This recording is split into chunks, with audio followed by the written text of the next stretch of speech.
जिसका कोई मध्य नहीं, जिसका कोई पार नहीं, जिसका कोई आरंभ नहीं, जिसका कोई अंत नहीं, उसी को तो कहते हैं ब्रह्मांड की अंतिम छोर तक की यात्रा करने जा रहा हूँ, यानी अंतरिक्ष की कभी ना खत्म होने वाले रहस्यों का अंतरिक्ष नाम है।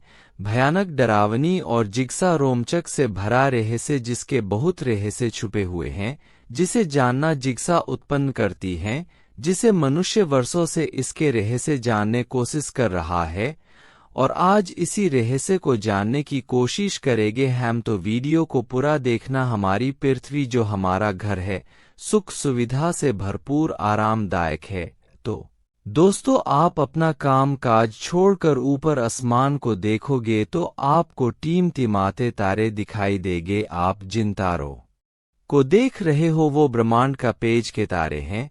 हमारी गैलेक्सी में हम एक छोटी सी जगह में रहते हैं और हमें वही के तारे दिखाई देते हैं। फिर ये गैलेक्सी में बाकी जगह क्या है? क्या हमारी ब्रह्मांड में हमारी गैलेक्सी का अस्तित्व है? आज हम जानते हैं ब्रह्मांड की अंतिम छोर तक की यात्रा। सबसे पहले हम पृथ्वी के ऊपर जाते हैं। जितने ऊपर जाते रहेंगे पृथ्वी हमें उतनी छोटी दिखने लगेगी। आज हम पृथ्वी को गोल गोल घूमते हुए भी देख पा रहे हैं। अब हम पहुंच गए हैं इंटरनेशनल स्पेस स्टेशन, जो इसे इंसानों द्वारा बनाया गया है। ये 27,580 किलोमीटर घंटों की रफ्तार से घूमता है। यह से ऊपर जाने पर हमें इंसानों द्वारा और चीजों दिखाई देने वाली है। ये है सैटेलाइट, और स्पेस पर भेजे सैटेलाइट पृथ्वी के चक्कर काट रही हैं। यह सैटेलाइट जाल जैसा बिछा हुआ है। जहां ऊपर जाने पर पृथ्वी को देखोगे तो पृथ्वी सुंदर दिखाई देती है। अब हम धीरे धीरे और ऊपर जा रहे हैं।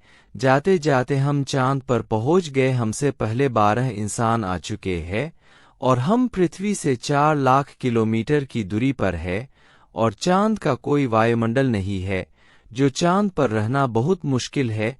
अब इस जगह से 100 किलोमीटर और आगे चलते हैं, और अब हम सौरमंडल के सबसे चमकीले ग्रह यानी वीनस यानी शुक्र ग्रह हमारी पृथ्वी के समान है, लेकिन नरक की तरह दिखाई देता है, क्योंकि यह एसिड की भयानक बारिश होती है।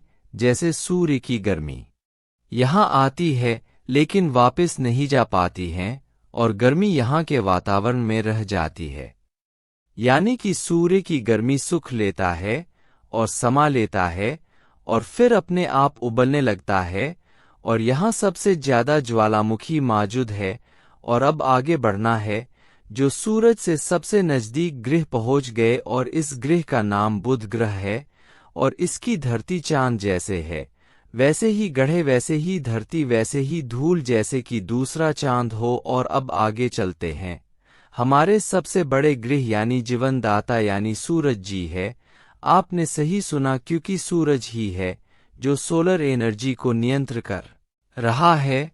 और अब आगे चलते हैं, क्योंकि हम यहाँ रुक नहीं सकते। अब पृथ्वी के सबसे नजदीक ग्रह यानी मंगल ग्रह, इसकी मिट्टी लाल रंग की होने से इसे लाल ग्रह भी कहते हैं।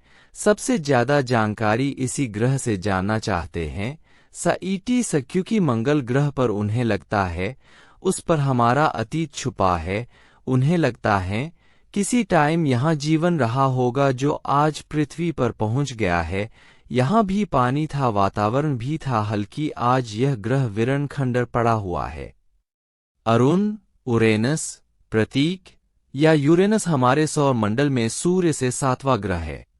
व्यास के आधार पर यह सौर मंडल का तीसरा बड़ा और द्रव्यमान के आधार पर चौथा बड़ा ग्रह है।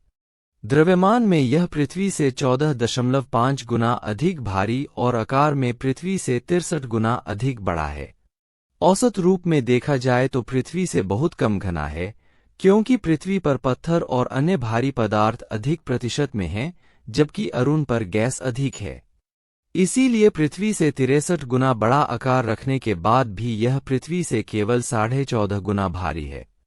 हालांकि अरुण को बिना दूरबीन के आंख से भी देखा जा सकता है। यह इतना दूर है और इतनी माध्यम रोशनी का प्रतीत होता है कि प्राचीन विद्वानों ने कभी भी इसे ग्रह का दर्जा नहीं दिया और इसे एक दूर टिमटिमाता तारा ही समझा। 13 मार्च 1781 में विलियम हर्शल मोइन हर्शल ने इसकी खोज की घोषणा करी। अरुण दूरबीन द्वारा पाए जाने वाला पहला ग्रह था। और अब आगे चलते हैं, सबसे लास्ट वाला ग्रह जो वरुण, अंग्रेजी नेपट्यून या नेपच्यून प्रतीक, हमारे सौर मंडल में सूर्य से 8वां ग्रह है। व्यास के आधार पर यह सौर मंडल का चौथा बड़ा और द्रव्यमान के आधार पर तीसरा बड़ा ग्रह है। वरुण का द्रव्यमान पृथ्वी से 17 गुना अधिक है और अपने पड़ोसी ग्रह अरुण, यूरेनस से थोड़ा अधिक है। खगोलीय इकाई के हिसाब से वरुण की कक्षा सूरज से 30.1 खई की औसत दूरी पर है, यानी वरुण पृथ्वी के मुकाबले में सूरज से लगभग 30 गुना अधिक दूर है।